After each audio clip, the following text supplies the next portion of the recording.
Last question. What's the biggest takeaway, the biggest lesson you've learned over your video marketing career that you could share with me? So in the last 22 months, without a doubt, I would say make as much content as possible. Don't overthink it. Meaning that I don't get to decide which videos are going to perform well. There's been so many videos in my mind, like this is going to be such a good video, it's going to go viral, and it takes. And on the other hand, I'm like, this isn't great, but we just need to get something out there. Let's just get something out there. And then it blows up. So time after time, it's almost impossible to predict what's going to go and when. And then even there's been videos where, I was like, it's okay. I put it out there and it's okay for a few months and then it blows up or it just doesn't go anywhere. So all that to say is you just got to be producing content. It's like anything else. It's like an exercise. The more you do it, the more easier it gets. And you just got to put it out there, be everywhere.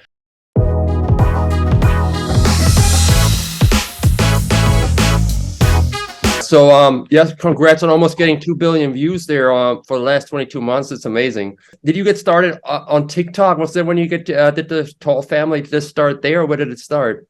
Yeah, so started on TikTok, and then Instagram Reels wasn't too far behind, even though nothing was really happening there. And then about 6 months after we started TikTok, we started posting to YouTube Shorts.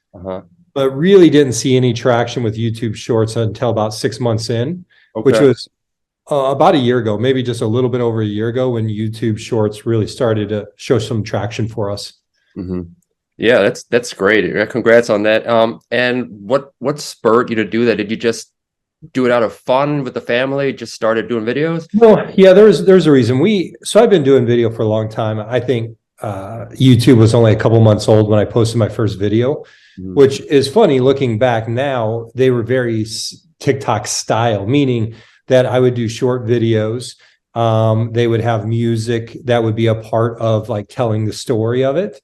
And so within a few months of YouTube starting, I was posting on there. So, and then I did get into like the vlog style on YouTube as well. Just I did like a couple hundred videos.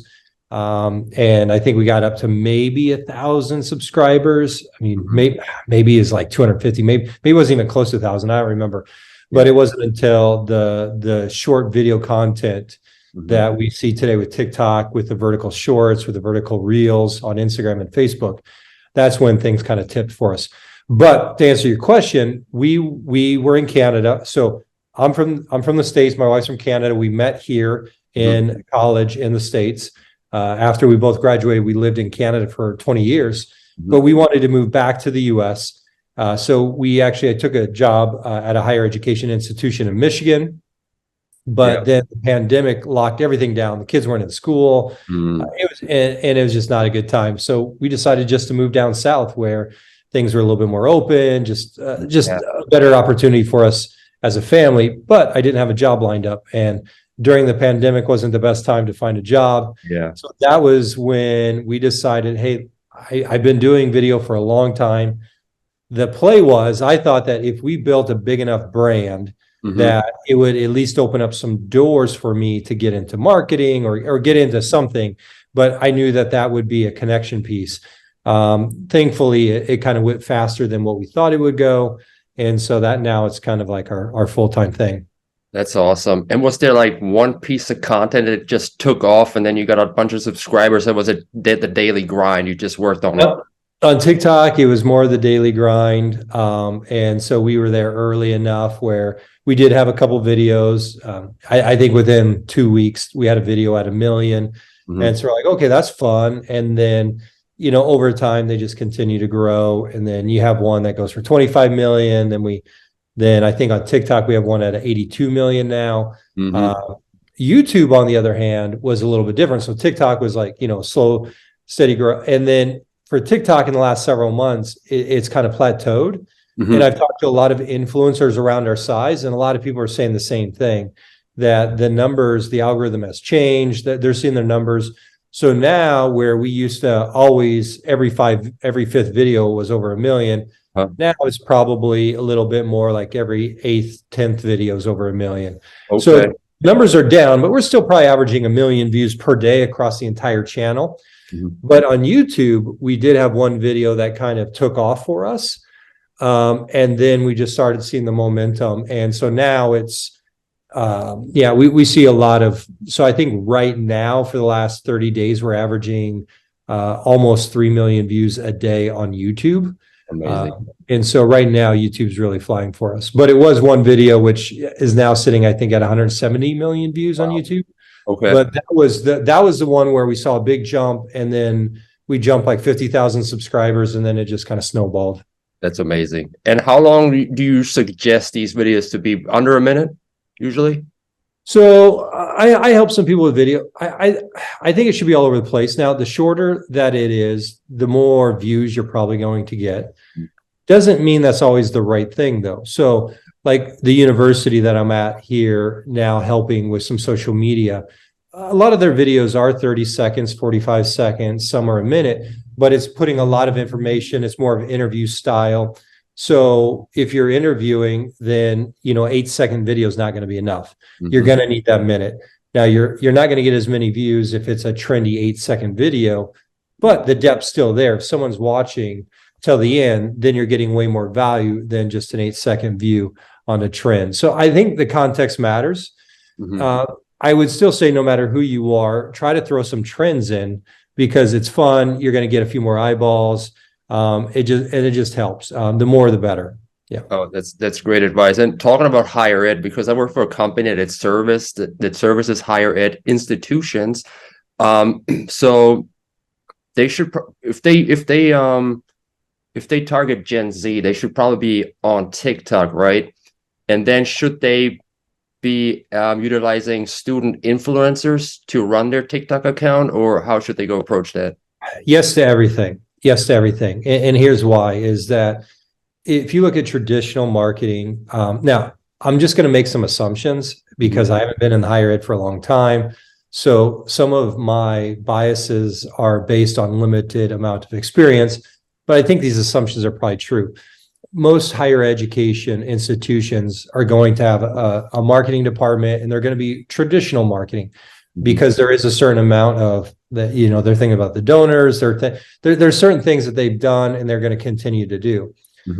For most institutions, social media is going to be an add-on. For a lot of them, it's a headache even. It's like, well, we don't want to deal with that. We don't want to make TikToks. It's silly. It's going to lead to nothing. Now we know that that's not true. If you actually look at the numbers, that's not true at all. So, but if social media, even if you have that mindset, it's an add-on, then, but the beauty of it is that it's free. It's just the time, meaning that if you do a piece of content, then you could put it everywhere. So you can put it on TikTok, you can put it on Instagram, you can put it on Facebook, you can put it on YouTube. It could live on all those spots. And so once you have the piece of content, then it's free for distribution. Opposed to if we create a book, a magazine, a pamphlet, a flyer, every person we send that to is going to cost us more money. True. So it's going to cost us money as far as handling, postage, the cost to make the item. So every person that we send it to is going to be where digitally that's not the case. The cost is in making it. So it's the time of somebody actually, sitting down, making a piece of content, editing it. But once it's there, then, within seconds, you could post it to these different. So my answer is every place. You want to put it everywhere.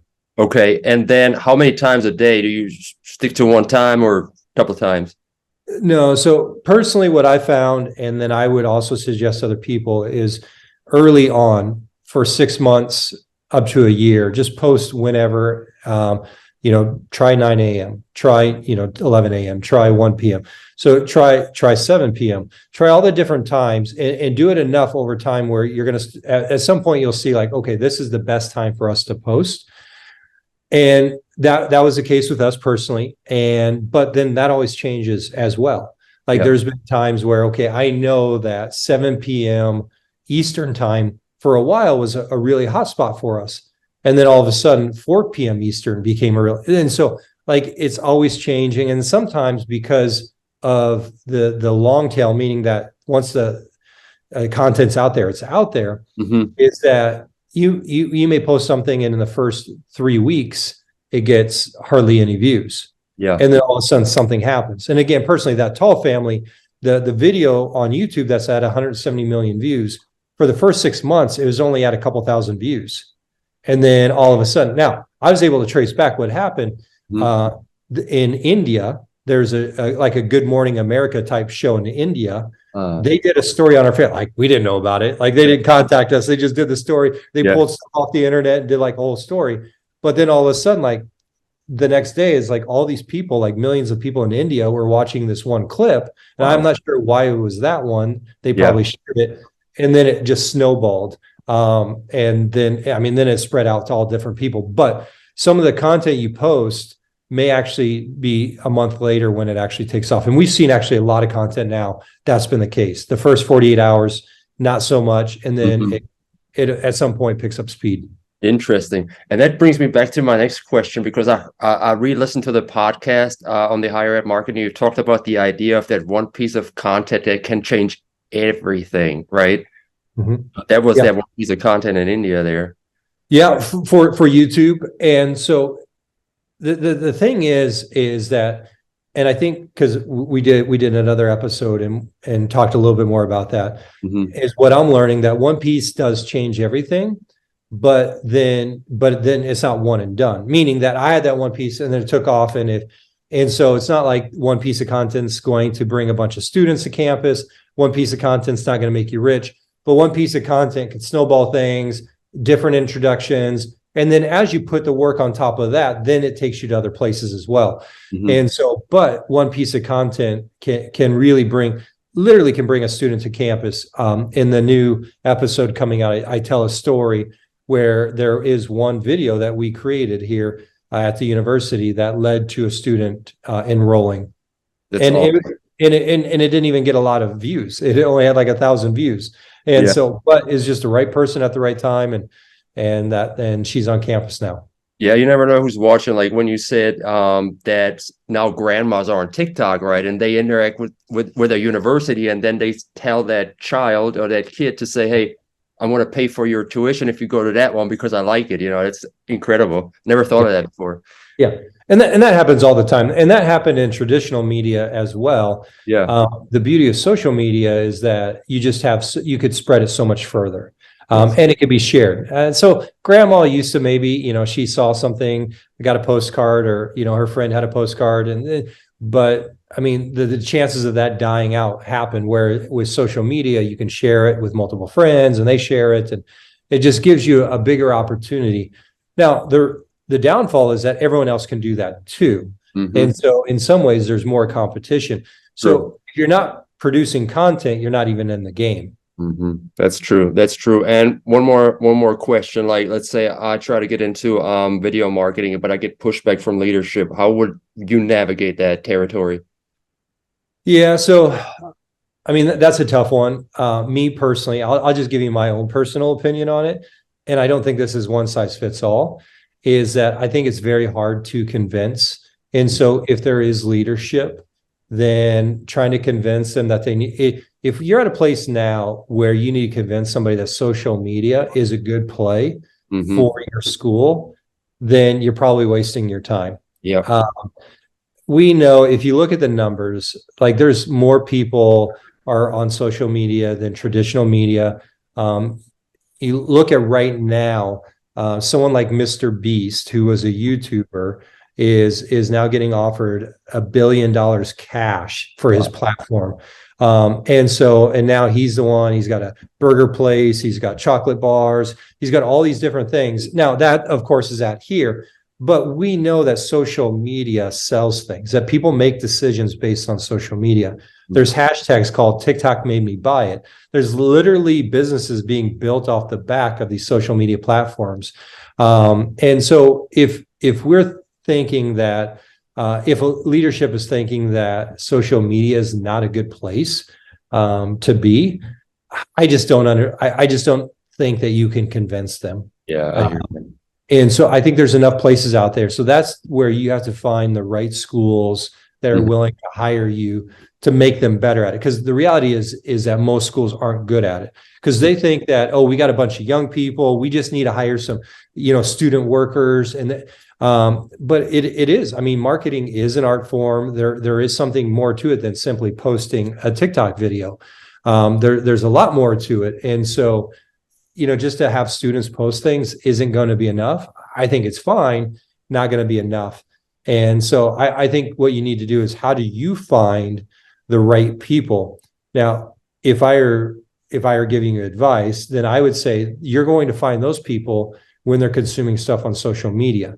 So if you're going to be the higher ed marketing guy, then if you're on TikTok talking about marketing higher ed, then chances are someone sees you on there, they may reach out. And I think most universities are getting to a place where they recognize they need to be more in social media. They just don't know what that means. They don't know what that looks like. So they need a lot of that practical advice, and that walking with them and walking through some of the contextual questions, like, okay, what about this? What about this? Now this, and things are always changing. And so for most people in leadership, they know TikTok, that every student is watching TikTok, but in their minds, most of them think that it's still just girls dancing, not realizing TikTok is totally different now than it was 2 years ago. YouTube Shorts, if I were a betting man, I would put in, if I had to bet on one platform, I think YouTube is going to be the platform of 2023. I think TikTok is there's more people there creating now. I think we're going to see a little bit of a dip. I still think it's worth posting. Like, I still think I'm all in on TikTok, so nothing wrong with that. But I think YouTube took a back seat, was watching. I think they got their ducks in a row now. They're going to monetize creators. They're going to pay creators a lot more money than TikTok will pay them. And because they already have an established business. And so I think YouTube's going to be the place to be. So for us right now, it's YouTube first, TikTok second, and then Instagram's kind of, it's a throwaway. I mean, for us, we do make some money there, but it's not the place where, we're focusing on. YouTube Reels, huh? Okay, I didn't know that. YouTube Reel. Yeah. So so it's by far, because the thing is that YouTube is the second biggest search platform on the internet. And so people go there. So a lot of it is thinking through, and this is where a little bit of the marketing comes in. What would people search for? Yeah. So small schools in central Illinois that have an equestrian program. So someone's going to search for that. Yeah. And so I need to make sure that, because we're starting a program, that we have videos that when they search, they find that video. Wow. So those are the type of things where treating it so the titles matter. I know thumbnails matter. I'm just kind of getting my hands dirty with thumbnails now, but that matters a lot too. So there is a lot of like marketing you got to put your marketing hat on. So it's not just creating social media, but on YouTube, it's like, okay, what does that look like?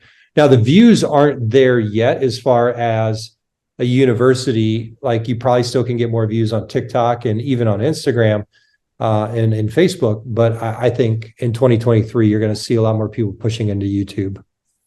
That's awesome. That's good. YouTube's going to put it everywhere. Like, YouTube's putting it, because they're going to have a dedicated channel on TV for YouTube Shorts. Okay. Yeah. Because I wanted to start doing some videos for the company I work for and put it like short form videos, benefits of having a CMS feature or whatever, and put them on YouTube just so we get that channel going, Yeah. Thanks so much. One last question. What's the biggest takeaway, the biggest lesson you've learned over your video marketing career that you could share with me?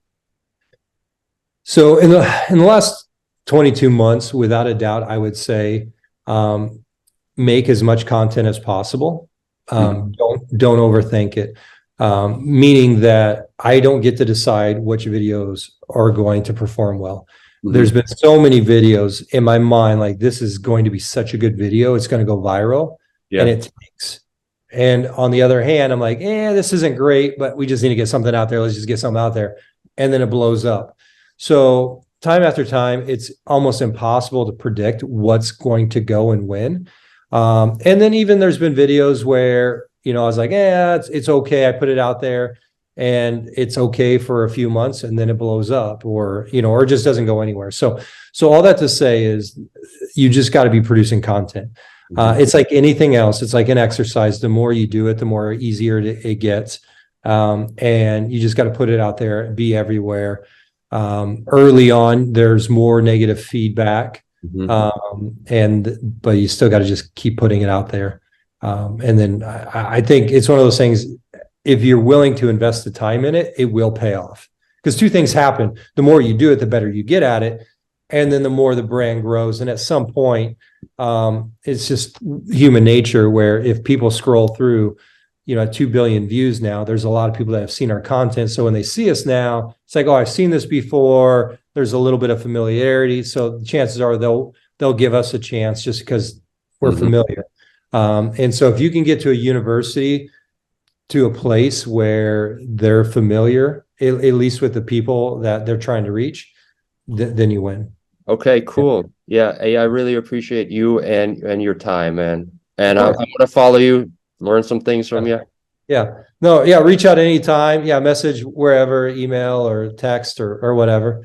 Thank you, man. Talk anytime. Appreciate it. Have a good one. Yeah, you too, Chris. Thank you. Bye. See you.